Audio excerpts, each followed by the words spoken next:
Morning, everybody. You know, I've had a lot of requests for more Lunchlady recipes. So I thought, well, this will be a fun thing to keep doing. I don't know how many more I can do because a lot of the requests we didn't cook in my area, but the ones that we did I have wrote down and I put them on a list so I could keep up with them for one thing. But I wanted, you know, my last lunchroom recipe was the peanut butter bars. And I had, a lot of requests for the lunchroom peanut butter cookies. So I went back. Of course, we were out of school for a while. And back when I was working in the cafeteria, it's before all the big rules and regulations come in. We had our recipes wrote down on index cards, just like you would at home. So as soon as I could get back, and I got the recipe, and I copied it down, and I brought it home. But anyways, I broke it down. I've got the big recipe that feeds about 600 kids, and then I've got a half a batch, and then I broke it down for just a regular batch of peanut butter cookies. So what I'm going to do is today we're going to make just a regular batch of the Lunchroom Lady peanut butter cookies, and then at the end of the video, because it would be so much typing for me to do at the end, I'm going to take a screenshot of both of the big batch and the half batch. That way, whatever you're watching it on, whether if it's on your phone, the TV, computer, you can stop it and write the recipe down.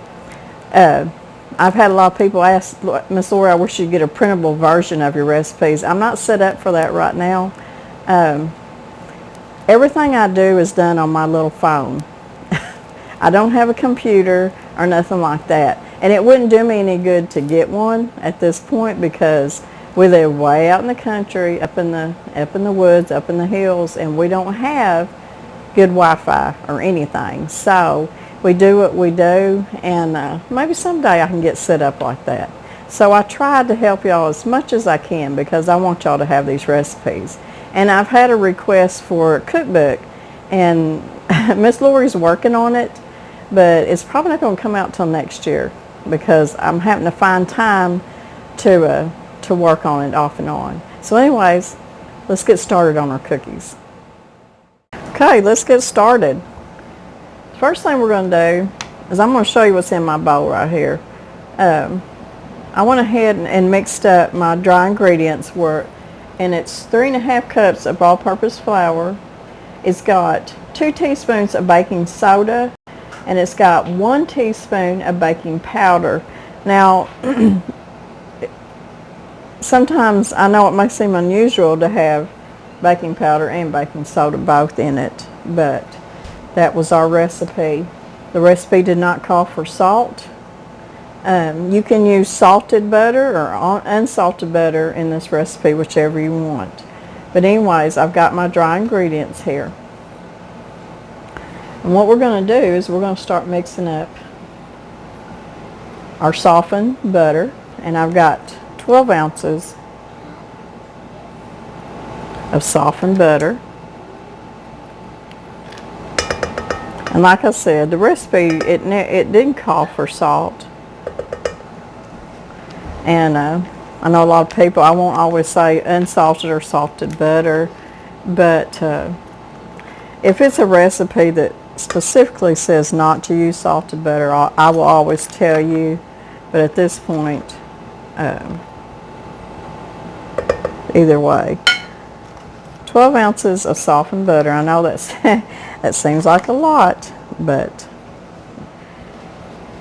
okay, we got our butter, and we got 12 ounces of peanut butter. And my peanut butter is going to seem a little bit runny because it's got a lot of oil, and it's all natural peanut butter. Use what you got.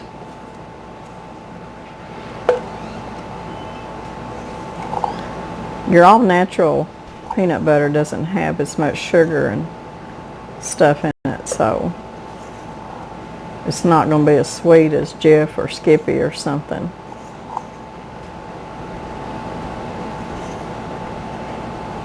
Okay, 12 ounces of butter and 12 ounces of peanut butter. Now I've got a half a cup of brown sugar we're going to go ahead and add. And I've got 1.5 cups of just granulated sugar. And I'm going to mix those ingredients up a little bit. Let me plug my mixer in. My old good mixer.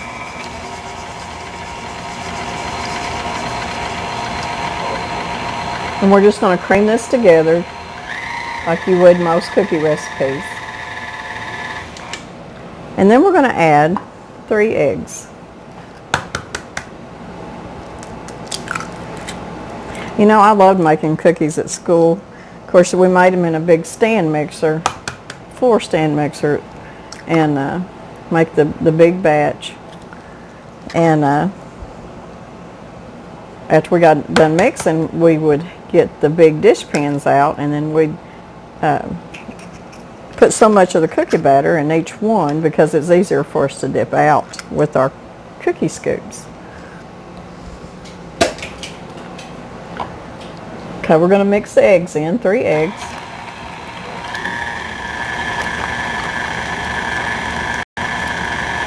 You just want to get them to where they're blended up good. I'm going to take my scraper and I'm just going to scrape down the sides a little bit.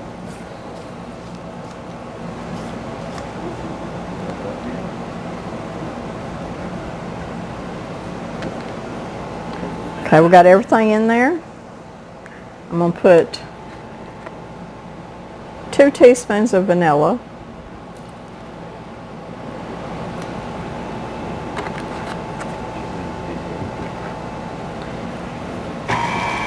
We're just going to mix it up just a little.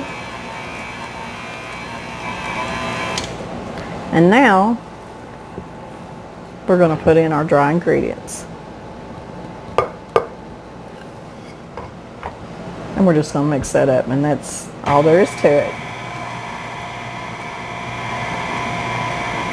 This recipe, it should make, and it's going to depend on the size of your cookies, but it should make anywhere from 2 to 4 dozen cookies. Now at this point, if you wanted to, you could add some chocolate chips, and I may do that. Some little bitty M&Ms. You can add some toffee bits. You can add some nuts. But you don't have to add anything, and these cookies are wonderful. Okay, so we got them mixed up good. What I'm going to do now is I'm going to chill my dough for, I don't know, probably about 15-20 minutes. Get a good chill on it. And then you want to preheat your oven to 350. And it depends on your oven. It'll take anywhere from 8 to 10 minutes. If you're making very big cookies, it may take 10 to 12 minutes.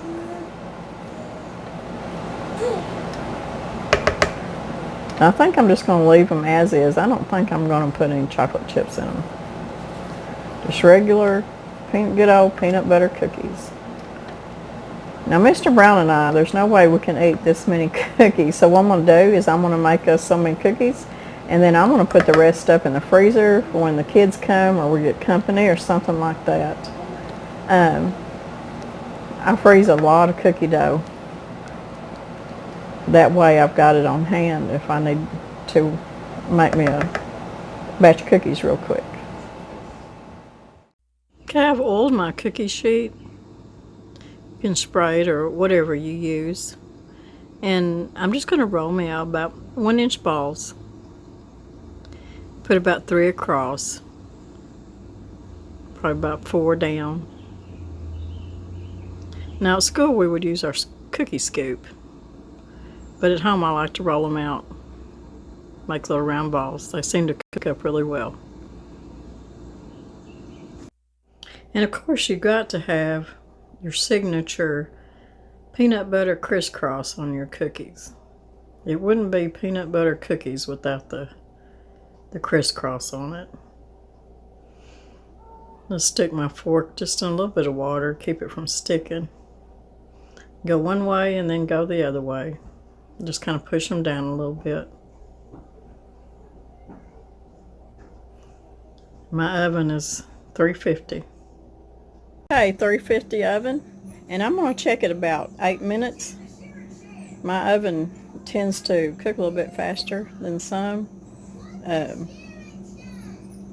so I'll check it at 8. Could go 10. Okay, I'm going to show y'all how I put up my cookie dough. I just put out, I'm probably going to roll out enough for a couple dozen at least. You put it on your plastic wrap.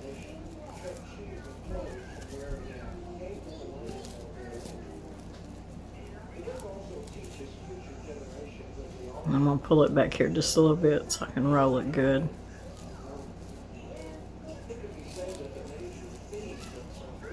And I'm just going to start rolling it and making a log out of it. Just kind of smooth it out a little bit and take the ends and just kind of taper them in. And I'm also going to roll it in foil. That keeps it from getting freezer burnt.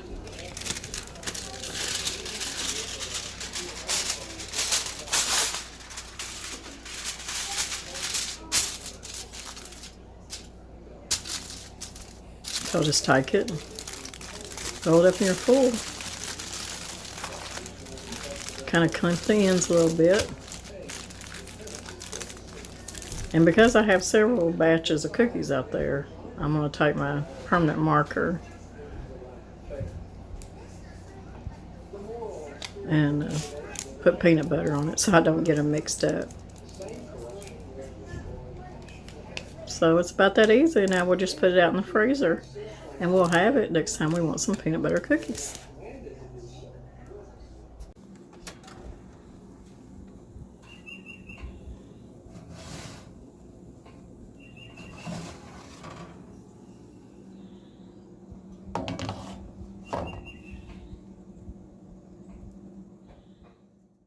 And here they are, our Lunchlady peanut butter cookies. So this recipe here is for the small batch, and I hope you can read my handwriting. Pause whatever you're watching this on, and this is your big batch and your half a batch.